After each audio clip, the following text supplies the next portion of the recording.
Ok, ici on va voir comment créer différents types de lignes dans le 3D. Donc dans l'environnement Part, ça fonctionne aussi dans l'environnement Generative Shape Design, on verra ça plus tard.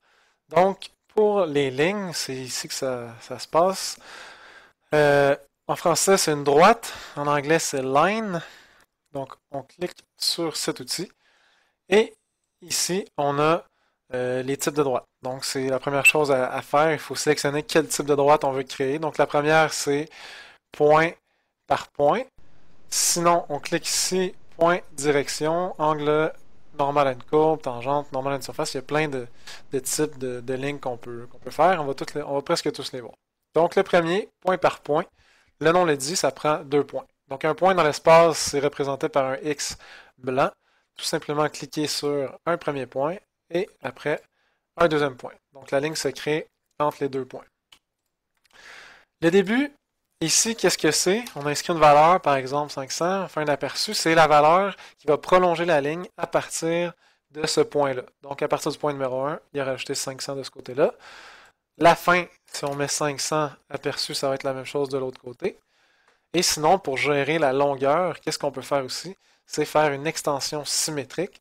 Donc, Mirror Extended en anglais. Si on clique là-dessus, il va prendre celui-là de la fin et il va le dupliquer au début.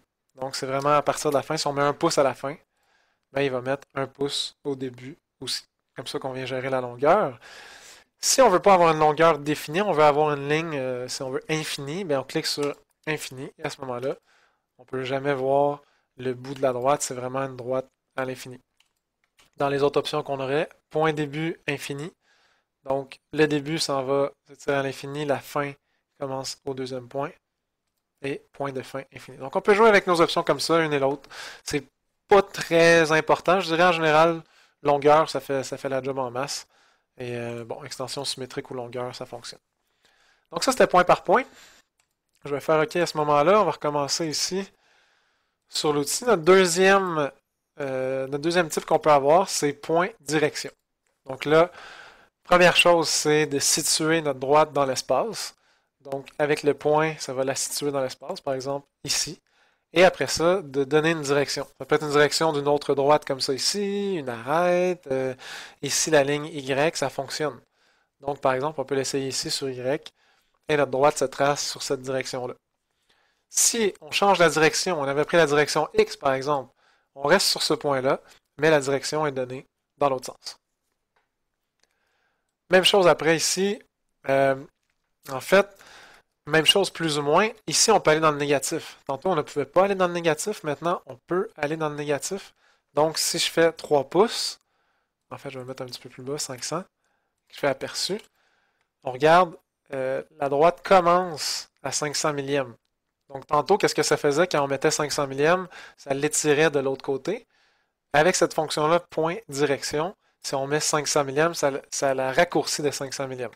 Donc, si on veut l'étirer de 500 millièmes comme tantôt, là, il faut tomber dans le négatif et mettre moins 500 millièmes. Donc là, la droite serait agrandie. La fin, c'est la même chose. C'est la longueur d'ici à là. Donc, si on met 4 pouces, par exemple, ben, il y a 4 pouces entre le point et la fin de la droite. L'extension symétrique fonctionne aussi très bien ici.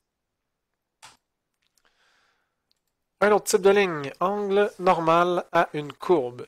Donc, si je clique là-dessus, la courbe, à ce moment-ci, on appelle ça une courbe, mais Katia veut une droite.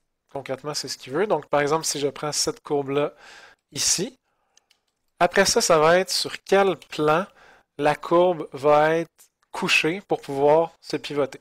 Donc, le support, ce serait à ce moment-là le plan X, Y que je voudrais. Et j'ai besoin d'un point où est-ce que la droite va commencer à pivoter. Donc si par exemple je commence sur ce point-là, bien là après ça mon angle se donne par rapport à ma droite, couché sur le plan que je lui ai donné. L'angle, on peut la varier ici, 45 degrés, 50 degrés, 75 degrés, c'est comme on veut. Donc même chose pour la longueur, moins 4, 4, ainsi de suite, ça fait varier la longueur de la droite. Ici on voit en vert, chaque outil, chaque type de droite va gérer ça différemment, la longueur. C'est assez visuel. On voit, si on met un début à moins 4, ben, le point est là, le début est à -4. Si on met le début à 0, on va commencer à partir du point et c'est vraiment juste la fin qui va gérer la longueur. Donc c'est assez visuel à ce moment-ci. On va faire OK pour ça. L'autre type, ce serait la tangente. Donc la tangente, qu'est-ce que ça nous demande? Ben, à ce moment-ci, la courbe, on veut une vraie courbe, chose qu'on a ici. Donc on clique sur la courbe. Et l'élément numéro 2, à ce moment-ci, pourrait être un point. Il faut situer à quel point notre droite va être tangente. Donc si je clique là, on voit que la droite se crée. Si je mets un point 5 ici, par exemple, encore une fois, on diminue la longueur. Donc si on veut augmenter notre droite de l'autre sens, il faut aller dans le négatif. Donc, par exemple, -3, et la droite va s'augmenter. On va faire OK ici, puis je vais vous montrer qu'est-ce qui va arriver si on déplace notre point. Donc ce point ici avait été créé en ratio 0.5, donc point milieu. Regardez la courbe, la droite qu'on vient de créer, comment elle se déplace, comment elle suit notre point. Toujours en gardant une tangence par rapport à la courbe qu'on avait au début. Le dernier type de droite que je vais vous parler, c'est normal à une surface. Donc pour faire ça, ça prend une surface absolument. Donc cette surface-là, par exemple, est un point. Donc la surface va déterminer l'orientation de la droite et le point va déterminer la position de la droite dans l'espace. Je pourrais cliquer sur ce point-là, par exemple, et ma droite est normale à cette surface passant par ce point-là. Si je viens sélectionner une autre surface, donc celle-là ici, par exemple, ça va être la même chose. On est normal à la surface passant par ce point-là. La longueur est gérée de la même façon. Pour le dernier type, la bisectrice, on n'en parlera pas vraiment, peut-être plus tard, mais c'est pas quelque chose qu'on utilise beaucoup. Donc voilà.